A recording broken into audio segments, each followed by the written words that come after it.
సాహితీ ప్రియులకు నమస్సుమాంజలి. మహాప్రస్థానంలోని 3వ భాగానికి స్వాగతం. మహాప్రస్థానంలోని పురాణాల ప్రస్తావనే నేటి అంశం.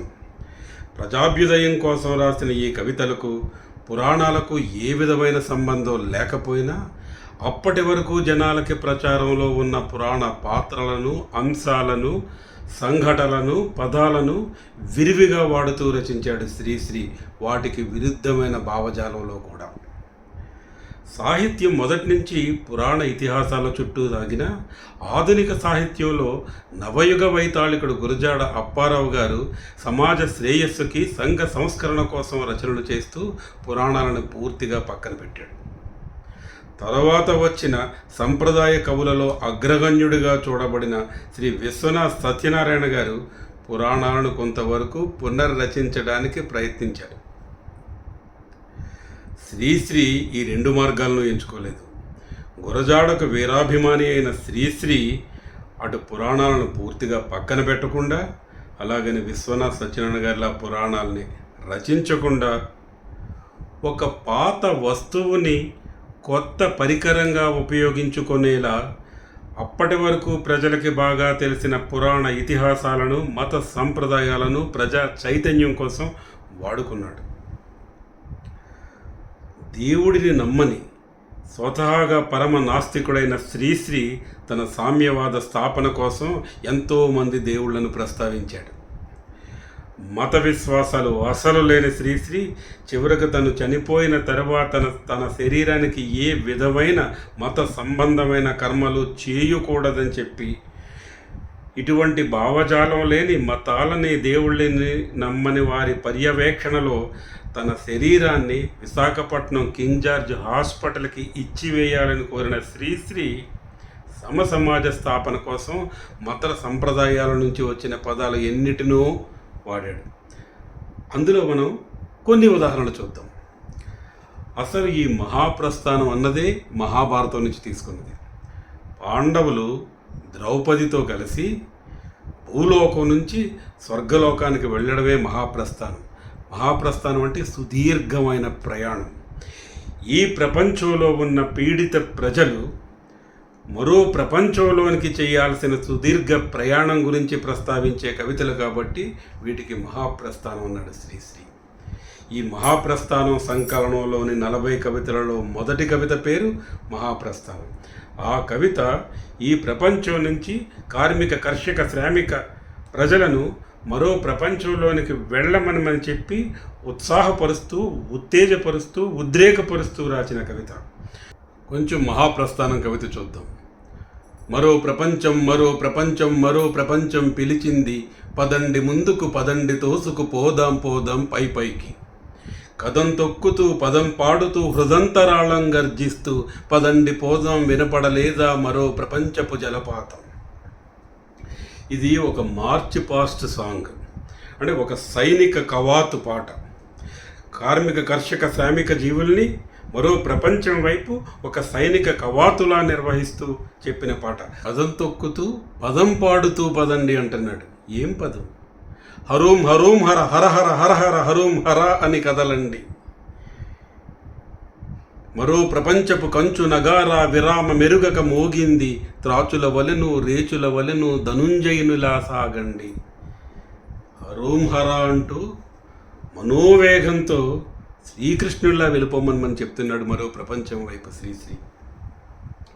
అసలు ఈ పాటకి ప్రేరణ ఎక్కడి నుంచి వచ్చిందంటే, ఒక ముసలివాడైన మూర్ఖుడు సంస్కృత వ్యాకరణాలను బట్టి పడుతుంటే, ఈ వయసులో ఇంకా నువ్వు బట్టి పట్టాల్సిందే సంస్కృత వ్యాకరణం కాదు, భగవన్నామస్మరణ చెయ్యి అని చెప్పి శంకర భగవత్పాదులు ఆ ముసలవాడికి చెప్పిన భజగోవిందమే ఈ పాటకి ప్రేరణ.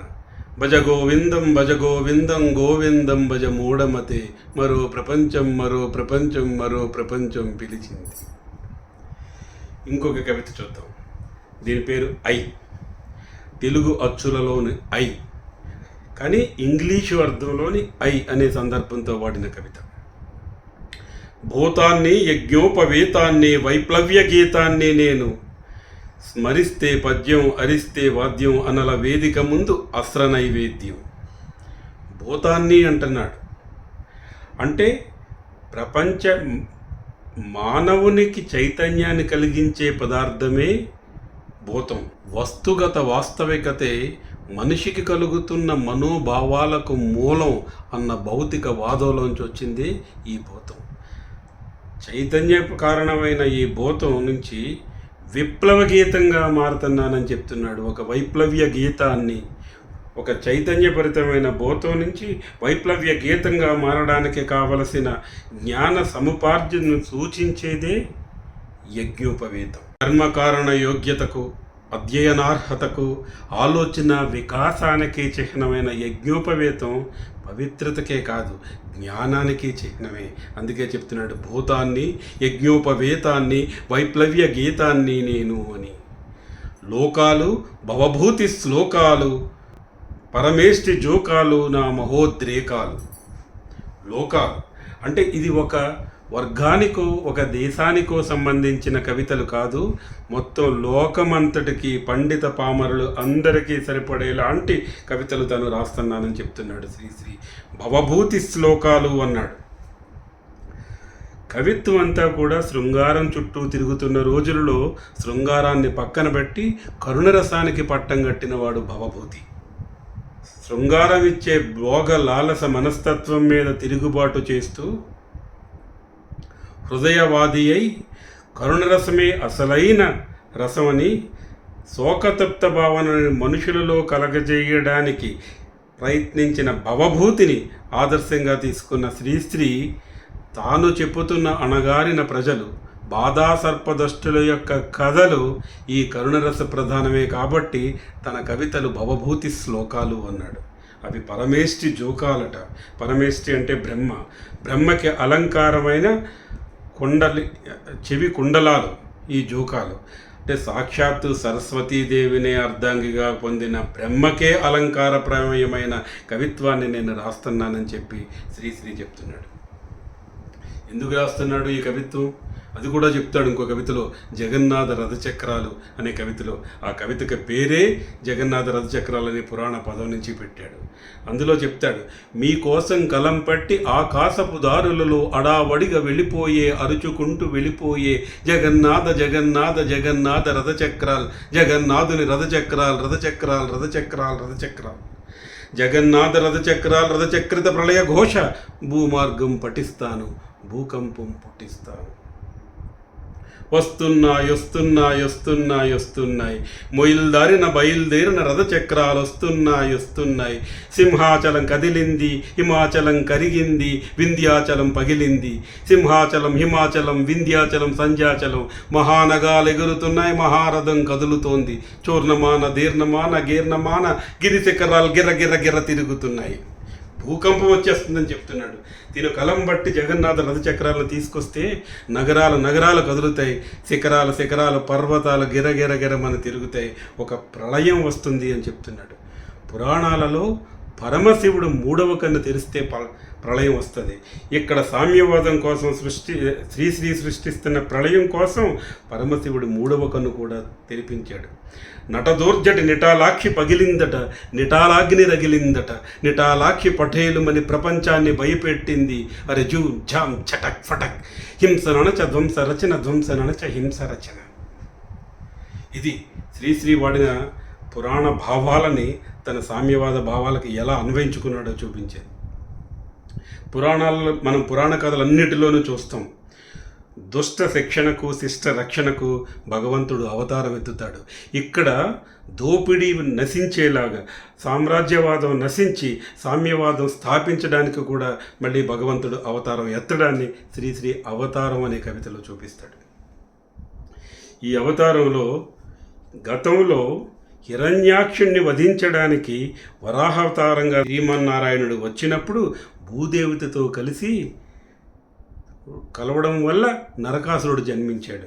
ఇప్పుడు ఆ భూదేవత ఒక కొత్త సమాజాన్ని కనడం కోసం ఆ శ్రీమన్నారాయణుడి వరాహ అవతారాన్ని తిరిగి పునఃసృష్టి చేశాడు శ్రీశ్రీ.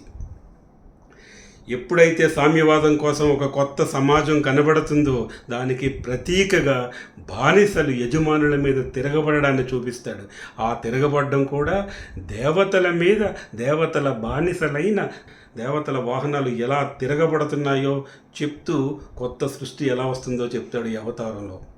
యముని మహిషపు లోహ గంటలు మబ్బు చాటున ఖణిల్మన్నాయి, నరకలోకపు జాగిలమ్ములు గొలుసు తెంచుకు ఉరికి పడ్డాయి, ఉదయ సూర్యుని సప్తహయములు నురుగులెత్తే పరుగు పెట్టాయి, కనక దుర్గా చండ సింహం జూలు దులిపి ఆవులించింది, ఇంద్రదేవుని మదపటేనుగు ఘింకరిస్తూ సవాల్ చేసింది, నందికేశుడు రంకె వేస్తూ గంగడోలును కదిపిగింతాడు, ఆదిశూకర వేద వైద్యుడు గర్గరిస్తూ కోరసాచాడు, పొడమి తల్లికి పురిటి నొప్పులు కొత్త సృష్టిని స్ఫురింపించాయి.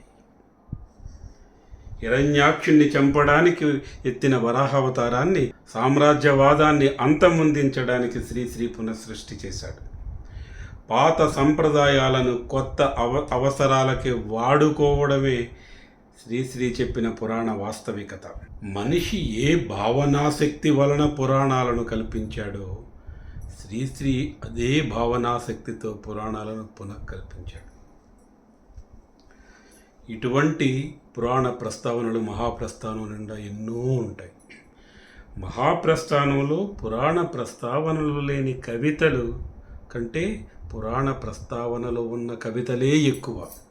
ఎన్నో పదాలు, ఎన్నెన్నో. ఈసారి మీరు మహాప్రస్థానం చదువుతున్నప్పుడు శ్రీశ్రీ సృష్టించిన అద్భుతమైన లయలోనూ శబ్ద సౌందర్యంలోనూ పడికట్టుకుపోకుండా కొంచెం గమనించండి, కుదిరితే వీటిని లెక్కించండి. మహాప్రస్థానంలోని 4వ అంశంతో మళ్ళీ కలుద్దాం. అంతవరకు సెలవు.